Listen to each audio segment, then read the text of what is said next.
हाय दोस्तों, आप सभी का स्वागत है अपने चैनल खुरई जीएमएस कोचिंग में। आज हम आपके लिए लेकर आए हैं बीए फर्स्ट ईयर वालों का इतिहास फर्स्ट का पेपर। तो यहाँ पर बिना टाइम खराब के वीडियो को स्टार्ट करते हैं। तो चलिए इकाई एक यानी पेपर एक का यानी क्वेश्चन नंबर 1 है, जिसका 4 ऑब्जेक्ट दिए गए हैं। आप ये ना समझें कि ऑब्जेक्टिव नहीं आते हैं, आप इनसे अच्छी नॉलेज एकत्रित कर सकते हैं हर एक पार्ट से। तो ये आपके चारों क्वेश्चन वेरी वेरी इंपॉर्टेंट होंगे। तो चलिए इनके बारे में पढ़ लेते हैं। तो यहाँ पर पहला क्वेश्चन लिखा हुआ है, इतिहास का क्षेत्र मानव चिंतन का क्षेत्र है, उत्कट कथन है। तो इसका आपका क्या हो जाएगा? तो कालीन बुड़ का हो जाएगा। तो यहाँ पर बुड़ का हो जाएगा, इस प्रकार राइट आंसर हो जाएगा। इसके बाद दूसरा नंबर लिखा है, इतिहास विज्ञान है, ना कम ना अधिक, इसका कथन है। तो इसका आपका हो जाएगा ब्यूटी का। तो किसका हो जाएगा? ब्यूटी इसका राइट आंसर। तीसरे का देखेंगे, इतिहास मनुष्य को बुद्धिमान बनाता है, कथन है। तो यहाँ पर किसका कथन है? तो बेकन का है। किसका है?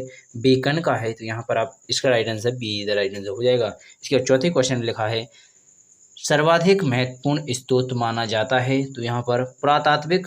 तो यहाँ पर बी द राइट आंसर हो जाएगा, पुरातात्विक माना जाता है। चलिए इकाई 2 पर चलते हैं। तो इकाई 2 आपकी यहाँ पर ये रही। इसके भी वेरी वेरी इंपॉर्टेंट क्वेश्चन 5 दिए गए हैं। तो आप ओटी को ना ध्यान देते हुए इसकी भाषा को याद रखें, इसके बारे में पूछा जाता है पेपरों में। तो यहाँ पर लिखा है, जैसे हड़प्पा में सभ्यता का पता लगाया, यानी हड़प्पा की जो सभ्यता थी उसे किसने पता लगाया था? तो यहाँ पर राय बहादुर शाहनी ने लगाया था। इसके बाद दूसरा क्वेश्चन पूछ लिया जाए आपसे, मोहनजोदड़ो में सभ्यता का पता लगाया। तो यहाँ पर मोहनजोदड़ो की सभ्यता का पता किसने लगाया था? तो ठीक है, राखल दास बनर्जी ने लगाया था। तीसरा क्वेश्चन पूछ लिया जाए, सिंधु सभ्यता की प्रमुख विशेषता थी। तो यहाँ पर प्रमुख विशेषता क्या थी? तो इसका राइट आंसर आपका यहाँ पर हो जाएगा नगर योजना एवं वास्तुकला। तो यहाँ पर लिखा है वास्तुकला, नगर योजना एवं वास्तुकला। इसके बाद चौथा क्वेश्चन लिखेंगे, मुद्रों का टीला का शाब्दिक अर्थ है। तो इसका राइट आंसर आपका यहाँ पर हो जाएगा मोहनजोदड़ो, इसका राइट आंसर हो जाएगा। तो आशा करेंगे आप सभी को यहाँ पर अच्छा लग रही होगा हमारी वीडियो। चलिए 5वें क्वेश्चन को भी देख लेते हैं। तो यहाँ पर 5वें क्वेश्चन पूछा गया है, सिंधु सभ्यता का स्वरूप था।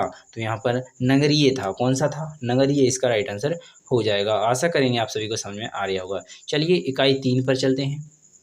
तो यहाँ पर ये रही आपकी इकाई 3 में only 3 question very very important हैं, जिसमें से पहला क्वेश्चन आता है, धर्म चक्र प्रवर्तन संबंधित है। तो किससे है? बुद्ध धर्म से है।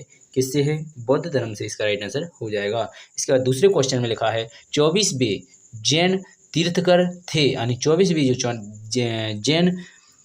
जैन तीर्थकर थे वो कौन थे? तो महावीर स्वामी को 23वें यानी 24वें जैन तीर्थकर माना जाता है। तो यहाँ पर 23वें क्वेश्चन को 3वें क्वेश्चन को देखेंगे। तीसरे क्वेश्चन में लिखा है, चंद्रगुप्त के दरबार में यूनानी राजदूत था। तो कौन था? तो यहाँ पर मैथिलीन हो जाएगा इसका राइट आंसर। तो यहाँ पर आशा करेंगे आप सभी को अच्छी तरह समझ में आ रहे होंगे। तो चलिए इकाई 4 के भी वेरी वेरी इंपॉर्टेंट क्वेश्चन देख लेते हैं। तो इकाई 4 में भी only 3 question very very important हैं, जिसमें पहला क्वेश्चन आता है आपका, कालिदास किस काल में हुए थे? तो यहाँ पर कालिदास गुप्त काल में हुए थे। कौन से में हुए थे? गुप्त काल में हुए थे। इसके बाद लिखा है, नालंदा विश्वविद्यालय किससे संबंधित था? तो यहाँ पर नालंदा विश्वविद्यालय आपका धार्मिक शिक्षा से संबंधित था। इसके बाद तीसरा क्वेश्चन पूछ लिया जाए आपसे, निम्नलिखित में से कौन सा शासक एक अच्छा कवि था? तो यहाँ पर आपका राइट आंसर हो जाएगा, समुद्रगुप्त एक ऐसा शासक था जो बहुत अच्छा कवि था। तो यहाँ पर इसका राइट आंसर हो जाएगा। इकाई 5 के भी वेरी वेरी इंपॉर्टेंट क्वेश्चन देख लेते हैं। तो यहाँ पर ये रहे आपकी इकाई 5 के only 3 question very very important है, जिसमें पहला क्वेश्चन आपसे पूछ लिया जाएगा, 1005 ईस्वी में मोहम्मद गजनी के भटीड़ा पर आक्रमण के समय वहाँ का शासक कौन था? तो यहाँ पर बाजीराव वहाँ के शासक थे। कौन थे? बाजीराव, इसका राइट आंसर हो जाएगा। इसके बाद दूसरे क्वेश्चन में पूछा जाएगा आपसे, तराइन के द्वितीय युद्ध में मोहम्मद गौरी ने किस शासक को पराजित किया था? तो यहाँ पर पृथ्वीराज चौहान को किया था। किसको किया था? पृथ्वीराज चौहान को द्वितीय युद्ध में तराइन के में किया था, पृथ्वीराज चौहान को मोहम्मद गौरी में। अगर आपसे प्रथम युद्ध का पूछ लिया जाए तो मोहम्मद गौरी को पृथ्वीराज चौहान ने भी पराजित किया था। तो चलिए इसके बाद लिखेंगे अब तीसरे क्वेश्चन में। तो यहाँ पर लिखा है, सन 1000 ईस्वी और 1026 ईस्वी के मध्य मोहम्मद गजनी ने भारत पर कितनी बार आक्रमण किया? तो यहाँ इसका राइट आंसर हो जाता है आपका 17 बार किया था। ठीक है, इसका राइट आंसर 17 हो गया। इसके बाद चलेंगे आगे, तो यहीं पर आपके 5 ही होती है इकाई, आप जानते हैं। तो यहीं पर आपके ऑब्जेक्टिव क्वेश्चन समाप्त होते हैं। चलिए अब चलते हैं लघु क्वेश्चनों पर।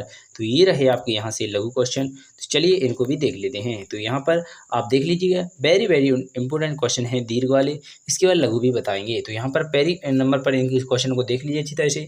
इतिहास के स्वरूप एवं महत्व को विस्तार से बताइए। 16 संस्कारों को बताइए। अशोक का धम्म को विस्तार से बतलाइए। गुप्त काल को भारतीय इतिहास का स्वर्णिम काल कहा जाता है, विस्तार से समझाइए। भारतीय संस्कृति के विश्व प्रसार को दर्शाइए। तो इसका राइट आंसर आप यहाँ पर देख लीजिएगा। इसके बाद आगे चलेंगे, तो यहाँ पर रहेगा आपका 6वां क्वेश्चन के आंसर। तो यहाँ पर आंसर भी दिए गए हैं, इनको भी देख लीजिए अगर आपके पास बुक नहीं है, वरना बुक से आप इनको लिख सकते हैं। तो ये रहे आपके अति महत्वपूर्ण क्वेश्चनों के आंसर, यहाँ पर इसे भी देख लीजिएगा। तो यहाँ पर इनको भी देख सकते हैं अच्छी तरह से, जो भी डाउट हो उसे भी पूछ सकते हैं। यहाँ पर 7वां क्वेश्चन प्रारंभ हो चुका है, ये 7वें क्वेश्चन का आंसर है। इसी प्रकार देख लीजिएगा, ये रहा, इससे आगे का आपका यहाँ पर ये रहा, इससे आगे यहाँ पर ये रहा, इससे आगे यहाँ पर ये रहा 8वां क्वेश्चन। इसके बाद ये रहा आपका 9वां क्वेश्चन का आंसर। तो यहाँ पर देख लीजिएगा 9वां क्वेश्चन ही ये रहा। यहाँ से आपका 10वां प्रारंभ होता है, तो 10वें का भी आंसर देख लीजिएगा, ये रहा। ये आपकी ओटी आ चुके हैं। तो चलिए बिना टाइम खराब किए एक नंबर जो आपके लघु उत्तरीय होते हैं उनको भी देख लेते हैं। तो चलिए यहाँ से देख लीजिएगा, ये रहा आपका पहला क्वेश्चन। यहाँ से नवपाषाण काल का संक्षिप्त टिप्पणी लिखिए। यहाँ पर दूसरा क्वेश्चन भी इसी का दिया गया है। सरस्वती सभ्यता हड़प्पा सभ्यता के पतन का कारण को संक्षिप्त में लिखिए।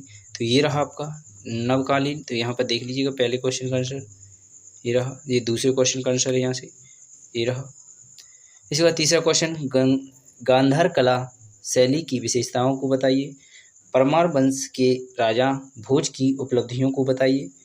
इसके आगे ये रहा इसके तीसरे का आंसर, ये रहा चौथे का आंसर। इसका 5वां क्वेश्चन पूछ लिया जाए आपसे, संधम युग को संक्षिप्त में बतलाइए। तो नीचे आपके 4 नंबर के क्वेश्चन दीर्घ वाले हम आपको बता चुके हैं पहले। तो चलिए 5वें क्वेश्चन का आंसर देख लीजिएगा, ये रहा 5वें क्वेश्चन का आंसर। तो आशा करेंगे आपको ये क्वेश्चन आपने देख लिए होंगे, सभी को आंसर हमने पहले बता चुके हैं। तो चलिए बिना टाइम खराब किए वीडियो को यहाँ पर विराम देते हैं, और इम्पोर्टेंट हर एक विषय की जिसकी आप चाहते हैं तो कमेंट में बता दें, हम जल्दी से जल्दी कोशिश करेंगे कि आपको उसकी प्रोवाइड कर दें। धन्यवाद। बिना टाइम खराब अगली वीडियो मिलेंगे। बाद में जय हिंद।